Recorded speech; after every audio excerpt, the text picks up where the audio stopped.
चलिए इस वीडियो में जानेंगे कि इलेक्ट्रिकल आयरन या प्रेस किस प्रकार से कार्य करती है, इसमें कौन कौन से पार्ट लगे होते हैं और इसका कनेक्शन हम किस प्रकार से कर सकते हैं, इसकी वायरिंग किस प्रकार से करते हैं। देखिए, जो इलेक्ट्रिकल आयरन होती है या प्रेस होती है उसमें जो पार्ट लगे होते हैं उनमें से एक हीटिंग एलिमेंट है जो हीट होता है, गर्म होता है। यही प्रेस को या आयरन को गर्म करता है। और ये थर्मोस्टेट स्विच है जो टेम्परेचर के बढ़ने पर कट ऑफ करती है, अर्थात ये हीटिंग को कंट्रोल करती है। प्रेस या आयरन जब ज़्यादा हीट हो जाती है तो ये ऑटोमेटिकली सप्लाई को कट कर देती है, जिससे प्रेस में जा रही सप्लाई रुक जाती है और प्रेस बंद हो जाती है। और ये वन वे स्विच है जिससे हम प्रेस को बिल्कुल ही बंद कर सकते हैं, आयरन को बिल्कुल ही बंद कर सकते हैं। और ये 3 पिन प्लग है जिससे प्रेस में सप्लाई आती है, हीटिंग एलिमेंट तक सप्लाई पहुंचती है। तो इसकी वायरिंग किस प्रकार से कर सकते हैं ये देखिए। तो जो हमारे पास 3 पिन प्लग है उससे न्यूट्रल फेज और अर्थ की सप्लाई आती है। जो न्यूट्रल की सप्लाई है वो हम हीटिंग एलिमेंट को, क्योंकि हीटिंग एलिमेंट ही गर्म होने वाला पार्ट है, तो हीटिंग एलिमेंट को डायरेक्ट दे देते हैं। अब जो भी वायरिंग होती है, जो भी कंट्रोलिंग होती है वो फेज के साथ होती है। तो फेज की वायर को हम वन वे स्विच में निचले वाले पॉइंट में लेके आते हैं और निचले वाले पॉइंट में जोड़ देते हैं।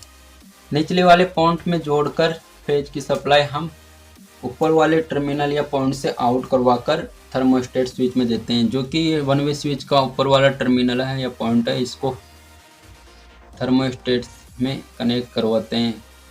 वन वे स्विच के ऊपर वाले टर्मिनल से थर्मोस्टेट में के पहले वाले टर्मिनल में इन करवाया और थर्मोस्टेट के दूसरे वाले टर्मिनल से आउट करवाकर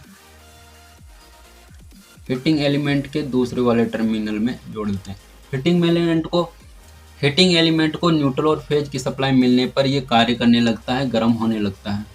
अब देखिए, जो न्यूट्रल की सप्लाई है हीटिंग एलिमेंट को यहाँ से मिलने लगी, एक पॉइंट में न्यूट्रल की सप्लाई पहुँचने लगी। अब जैसे फेज की सप्लाई वन वे स्विच के निचले वाले पॉइंट में आई, जैसे हम वन वे स्विच को प्रेस किए तो ये वन वे स्विच से आउट होने लगी।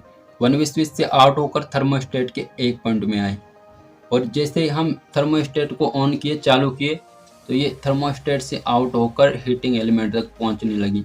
इस प्रकार हमारी इलेक्ट्रिक आयरन या प्रेस चालू हो जाएगी, वो कार्य करने लगेगी, वो गर्म होने लगेगी।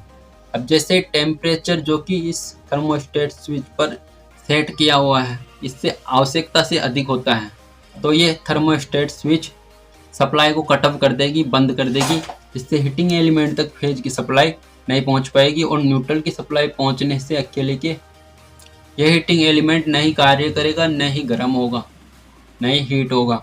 इस प्रकार जो ये थर्मोस्टेट स्विच है टेम्परेचर को कंट्रोल करने का कार्य करती है। और जो हमारे पास अर्थ की सप्लाई आई होगी उसको हम प्रेस की बॉडी के साथ टच करवाते हैं, क्योंकि यदि कहीं लीकेज करंट होता है, कहीं वायर शॉर्ट होता है, तो प्रेस की बॉडी या इलेक्ट्रिकल आयरन की बॉडी में भी करंट उतरने लगता है और ये करंट लीकेज करंट कहलाता है। इसी लीकेज करंट को वापस भेजने के लिए अर्थिंग का प्रयोग किया जाता है और अर्थ वायर का कनेक्शन की बॉडी पर कनेक्ट करवाकर किया जाता है। इस प्रकार आप किसी भी इलेक्ट्रिकल आयरन या प्रेस का कनेक्शन कर सकते हो, वायरिंग